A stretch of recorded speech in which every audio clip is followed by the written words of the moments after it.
नमस्कार।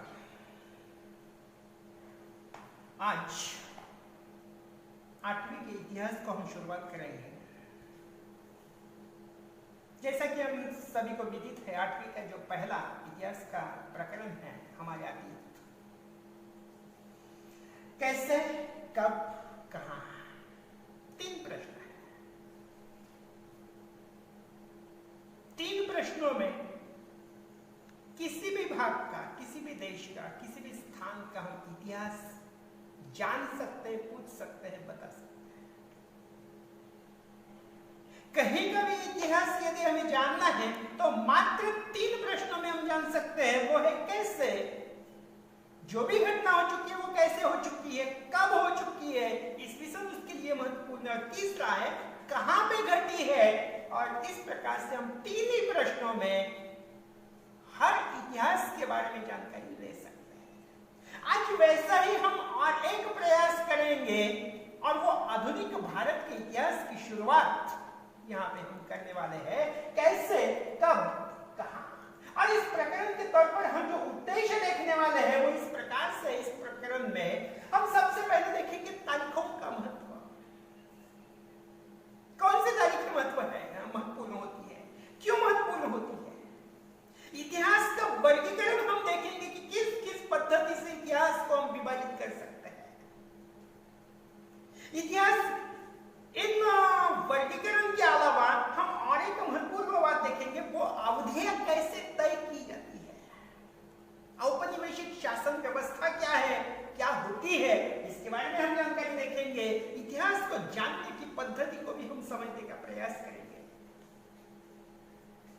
आधुनिक काल में जो विविध प्रकार से सर्वेक्षण अंग्रेजों ने शुरुआत किए थे, उन सर्वेक्षण के बढ़ते महत्व के संदर्भ में भी हम यहाँ पे जानकारी देखेंगे। और उसके साथ साथ विविध प्रकार की जो रिकॉर्ड्स, उससे हमें क्या पता नहीं चलता है। कुछ बातें पता चलती है, कुछ नहीं पता चलती है, तो उसके लिए विकल्प हमारे पास क्या है।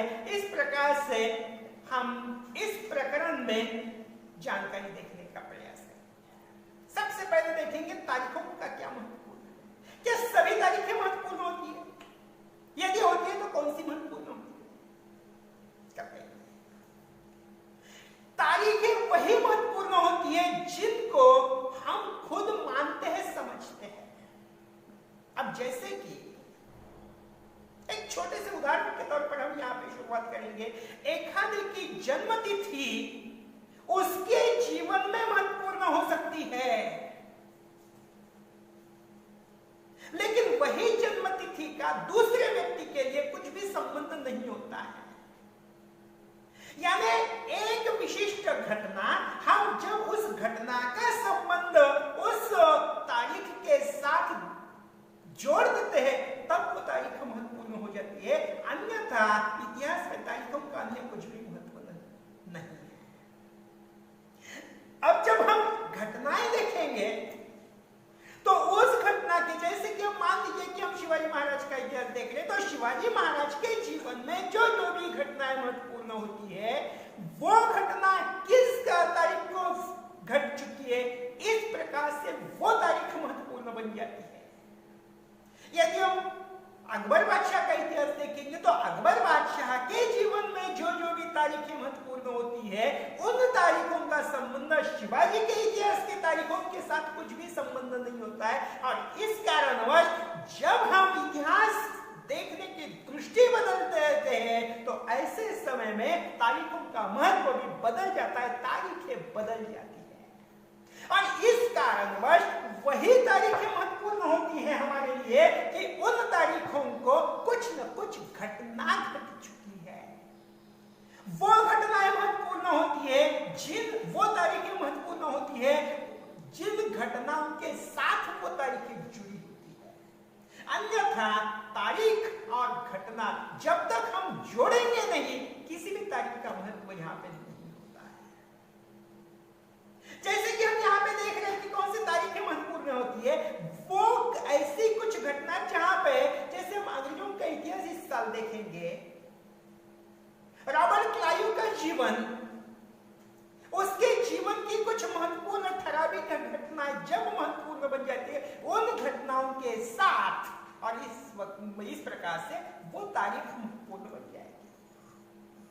जैसे यहाँ पे मैंने उदाहरण दे दिया है कि रॉबर्ट क्लाइव का जीवन और शिवाजी का जीवन दोनों भिन्न है और तारीख उनसे घटना महत्वपूर्ण है। जो घटना के साथ तारीखें जुड़ जाती है वही तारीखें महत्वपूर्ण बन जाती है। इस दौरान एक स्कॉटिश अर्थशास्त्रज्ञ भारत में आ चुका था, उसका नाम था जेम्स मिल, और उसने भारत के इतिहास का विभाजन किया। भारत के विभाजन को उसने 3 प्रकार से बांटा: हिंदू इतिहास, इस्लामिक इतिहास और ब्रिटिश इतिहास। सर्वसाधारणतः 650 ईस्वी सन तक के इतिहास को जेम्स मिल ने नाम दे दिया, करार दे दिया हिंदू इतिहास। लगभग उसके बाद यानी 7वीं शताब्दी से लेकर 17वीं शताब्दी को उसने नाम दे दिया इस्लामिक इतिहास, और तीसरा महत्वपूर्ण जो था 17वीं शताब्दी के बाद का, उसको उसने नाम दे दिया ब्रिटिश इतिहास। अब कुछ महत्वपूर्ण बातें ये थी, इसका कारण यह था कि 7वीं शताब्दी तक जो भी इस देश में राजा थे, ज्यादातर पर राजाओं का जो दबदबा था, ज्यादातर पर राजाओं का जो धर्म था वो था हिंदू, और इसके कारण इस इतिहास को उसने नाम दे दिया था हिंदू इतिहास। इसके साथ साथ उसने और एक दूसरा 7वीं से लेकर 17वीं शताब्दी भारत में विविध प्रकार के इस्लामिक आक्रमण हो चुके थे, और इस वक्त मध्य भारत में या भारत की मध्यवर्ती सत्ता में शासित इस्लामिक शासक ज्यादातर पर थे, और इसके कारण उसने उस इतिहास को नाम दे दिया इस्लामिक इतिहास। और 17वीं शताब्दी के बाद भारत में ब्रिटिशों का दबदबा बढ़ गया, और इसके कारण उस इतिहास को उसने नाम दे दिया था ब्रिटिश इतिहास। लेकिन समस्या वही है, सबसे महत्वपूर्ण समस्या यह है कि क्या इस प्रकार से हम इतिहास को वर्गीकरण कर सकते हैं? इसमें काफी सारी समस्या। सबसे पहली समस्या उसमें यह हो सकती है कि किसी भी शासक के धर्म के आधार पर क्या हम इतिहास को बांट सकते हैं? कतई नहीं, क्योंकि जब एक आधा राजा वहां पे है, उसका विशिष्ट धर्म है, तो उस वक्त बहुसंख्याक कौन से धर्म के हैं वो भी देखना आवश्यक है। मात्र राजा का धर्म इतिहास का निर्णायक नहीं हो सकता है। यहां पे सामान्य जनता का कतई विचार किया नहीं गया है, क्योंकि सामान्य जनता कौन से धर्म की है। जैसे कि मध्यकाल में राजा बहुत साल तक इस्लामिक जरूर थे, लेकिन उनके साथ साथ भारत में कई सारे अन्य धर्मीय, विशेष तौर पर हिंदू धर्मीय भी राजा कई सारे थे। उससे भी महत्वपूर्ण बात कि लगभग 80 से 90% जनता जो थी वो हिंदू थी, और इसके कारण केवल राजा के धर्म के कारण क्या हम ये उचित कह सकते हैं कि उस पूरे कार्यकाल को हम इस्लामिक इतिहास से मानेंगे? हिंदू इतिहास की भी उसी प्रकार से बात आ जाती है कि प्राचीन काल में धर्म के आधार पर हम यहाँ पे बात कर रहे हैं, वहां पे उसके साथ साथ हिंदू धर्म के साथ यहाँ पे बौद्ध धर्म था, जैन धर्म था,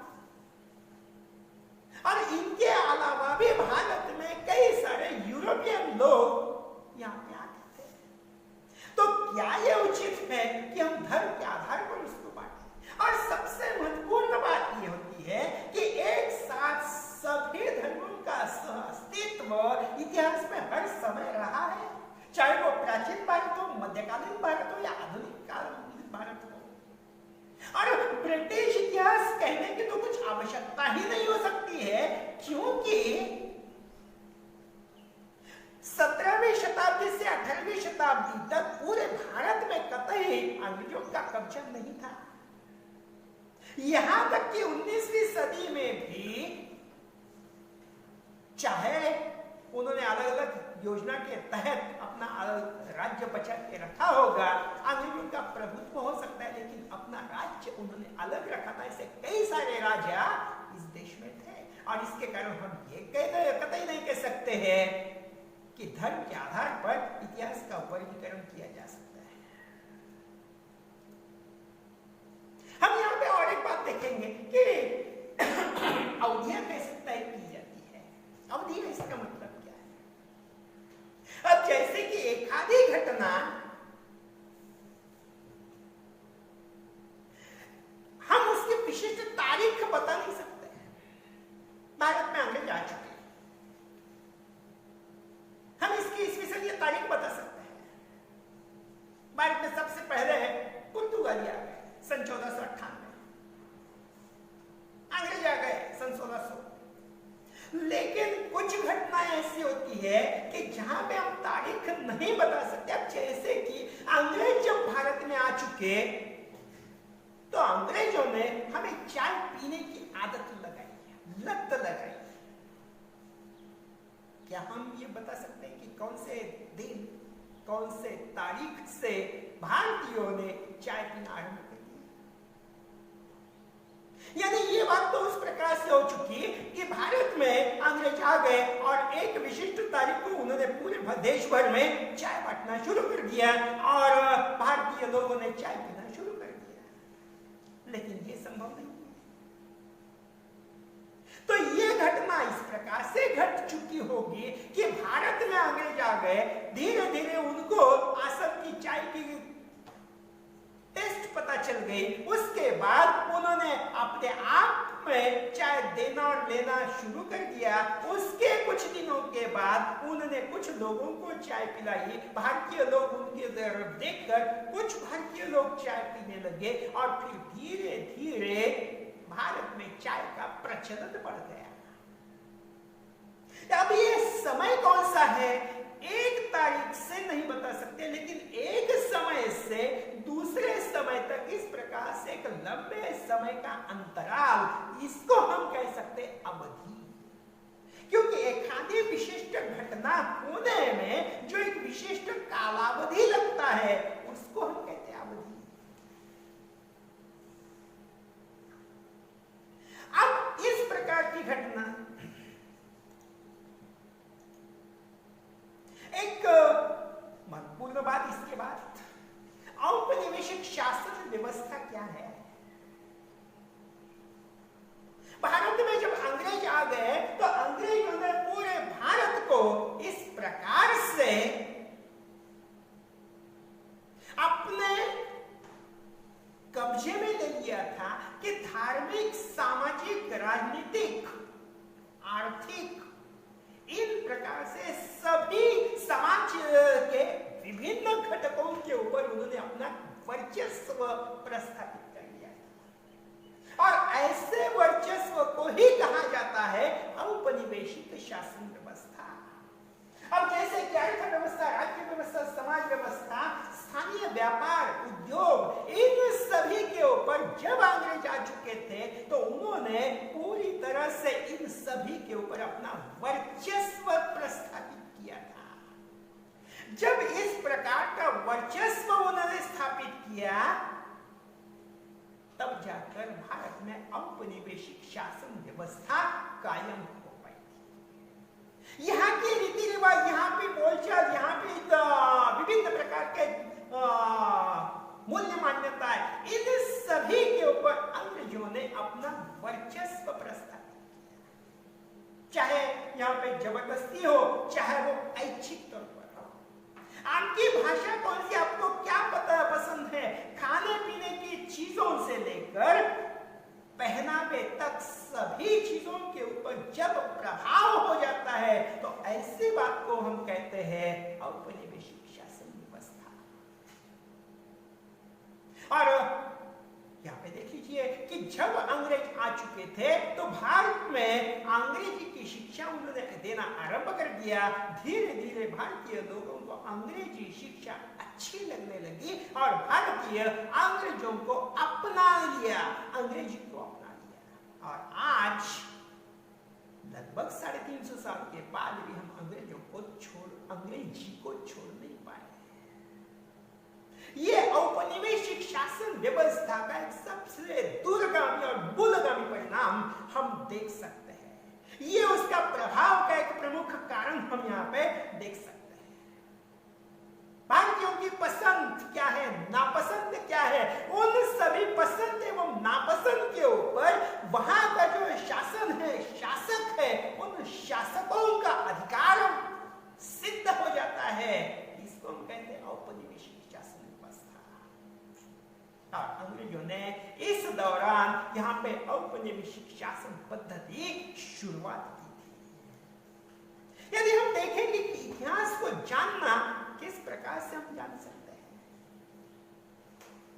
प्राचीन काल का इतिहास हम जानते हैं, मध्यकाल का भी हम इतिहास जानते हैं। प्राचीन काल में इतिहास के विविध प्रकार के स्रोत थे, लेकिन वो मर्यादित थे। मध्यकाल में भी विभिन्न प्रकार के स्रोत थे, उसमें बढ़ोतरी आ चुकी, लेकिन तुलना में आधुनिक काल में इतिहास के बहुत बड़ी मात्रा में स्रोत है। और उसका कारण क्या है? तो जब अंग्रेज इस देश में आ चुके तो अंग्रेजों का यह मानना था कि सभी की सभी चीजें लिखित रूप में होनी चाहिए। अंग्रेजों का लिखान के ऊपर पूरी तरह से बल था, प्रभाव था, जोर था। अंग्रेज ये मानते थे कि जो भी चीजें होनी चाहिए वो सब कुछ लिखित में होनी चाहिए, और उसके लिए इन सभी लिखित दस्तावेजों को रखने के लिए उन्होंने जगह जगह पे अभिलेखागार या आर्काइव्स स्थापित किए। ऐसे कई सारे आर्काइव्स भारत में स्थापित हो चुके हैं, क्योंकि जो भी लिखित सामग्री, अब यहाँ पे हम देख सकते हैं एक आधी छोटी सी इंस्टीट्यूट, वहां पे रखने के लिए भी एक आधा स्टोर रूम होता है। तो पूरे देश के या राज्य के डॉक्यूमेंट्स, कागजात रखने के लिए एक महत्वपूर्ण जगह होनी चाहिए जो सुरक्षित होनी चाहिए, और उसके लिए स्वतंत्र प्रकार की इमारतों का निर्माण यहाँ पे हो चुका था, और उस प्रकार से इन्हीं को कहा जाता था अभिलेखागार, यानी जो भी लिखित सामग्री है उनको रखने की जगह। अंग्रेज जब इस देश में आ चुके थे तो अंग्रेजों का यह लगता था, मानते थे कि जिस देश के ऊपर या जिस भूभाग के ऊपर हमें राज्य करना है, उस राज्य को या उस भाग को सही तौर पर समझना चाहिए। यदि जिस भाग में हमें राज्य करना है उसको सही तौर पर नहीं समझेंगे तो राज करना मुश्किल हो जाएगा। और उसके कारण अंग्रेजों ने जगह जगह पे सर्वेक्षण किए। विभिन्न प्रकार के सर्वेक्षण अंग्रेजी के कार्यकाल में शुरुआत हो चुके थे। उनमें से राजस्व सर्वेक्षण था, कर कितना किस प्रकार से कहां से इकट्ठा हो सकता है, उसके ऊपर राजस्व सर्वेक्षण, भूमि सर्वेक्षण, देश के राज्य की कहां पे किस किस प्रकार की भूमि है, वहां पे किस प्रकार के अनाज आ सकते हैं, भूमि का उपजाऊ क्षमता किस प्रकार से, कौन से अनाज के लिए वो भूमि उपजाऊ हो सकती है, उसकी गुणवत्ता कैसी है, मात्रा किस प्रकार से, उसके बारे में अंग्रेजों ने सर्वेक्षण किए। मिट्टी की गुणवत्ता की परख, उसके बारे में भी उन्होंने सर्वेक्षण किए थे। जहां जहां पे भी, यहां तक कि पेड़ पौधे, जीव जंतु, प्राणी मात्र, इन सभी के ऊपर विस्तृत तौर पर अंग्रेजों ने सर्वेक्षण किए थे। साथ ही साथ सबसे महत्वपूर्ण स्थानीय इतिहास का उन्होंने सर्वेक्षण किया था, क्योंकि अंग्रेजों को यह डर लगता था कि जहां पे हम जा रहे हैं, और ये बात भी स्वाभाविक है कि लगभग 3000 किलोमीटर दूर से आकर यहाँ पे अंग्रेज राज कर रहे थे, और यहाँ पे स्थायी राज्य के तौर पर इस पूरे भूभाग को समझना आवश्यक है। भूभाग के साथ साथ यहाँ के स्थानीय इतिहास को भी समझना आवश्यक है, और इसके कारण स्थानीय इतिहास का भी उन्होंने सर्वेक्षण किया था।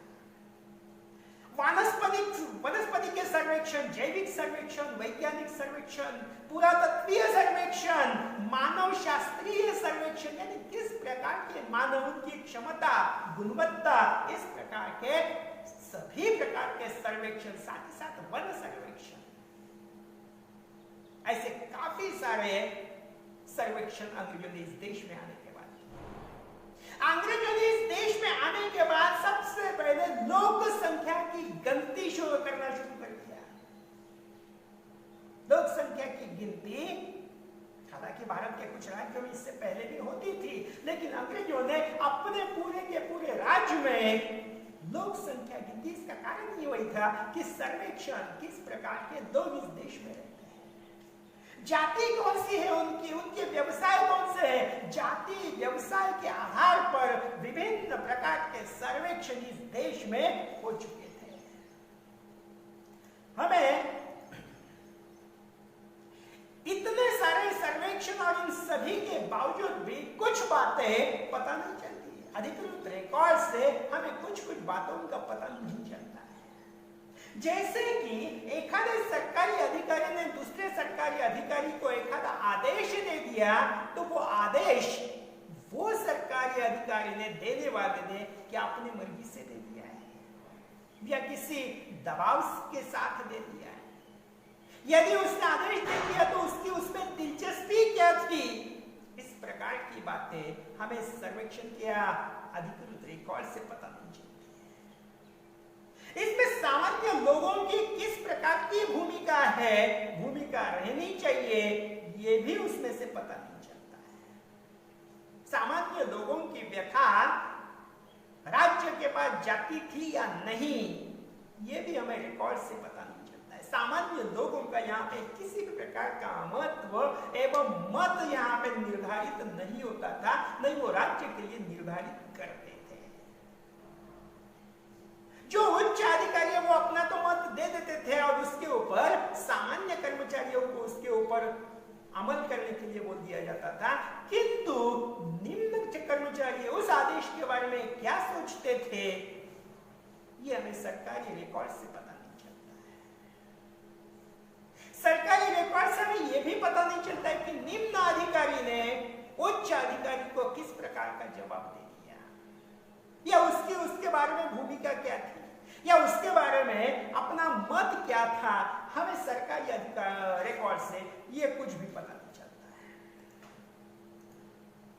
इतिहास जानने के लिए हमारे पास बहुत सारे जो विभिन्न स्रोत है, उसमें से यदि हम आधुनिक इसमें देखेंगे तो विभिन्न प्रकार के इन रिकॉर्ड्स के अलावा हम डायरिया, विभिन्न प्रकार के लोग डायरी लिखे हैं, उन डायरियों को हम देख सकते हैं, परख सकते हैं, जान सकते हैं, पड़ताल कर सकते हैं, उसका अध्ययन कर सकते हैं और इन अध्ययनों के आधार पर हम इतिहास का अध्ययन कर सकते हैं।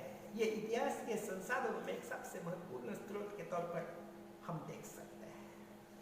किसी भी प्रकार के संस्मरण यहाँ पे महत्वपूर्ण होते हैं। कई सारे लोगों ने अपनी अपनी जीवनियां, आत्मचित्र चरित्र, वृत्तांत इस प्रकार से लिखे हैं। कई सारे लोगों ने यात्रा विवरण लिखे हैं। ये यात्रा विवरण भी यहाँ पे महत्वपूर्ण साबित हो सकते हैं। तो इतिहास को हम इस प्रकार से जान सकते हैं, समझ सकते हैं। यदि हम इस पूरे प्रकरण को देखेंगे कि हम इसमें क्या क्या देखें, तो तारीखों का हमने महत्व देखा है कि कौन सी तारीखें महत्वपूर्ण होती है। जेम्स मिल ने जो इतिहास का वर्गीकरण किया है, उस इतिहास के वर्गीकरण के बारे में हमने पढ़ा है। इतिहास को जानने की पद्धति हमने देखी है, औपनिवेशिक शासन पद्धति को हमने देखा है, और साथ ही साथ सर्वेक्षण को भी हमने यहाँ पे देखा है। एक क्रियाकलाप के तौर पर इस प्रकार की घटनाएं, सर्वेक्षण कौन कौन से और किस प्रकार से किए जाते थे, आप उसकी एक सूची बना सकते हैं।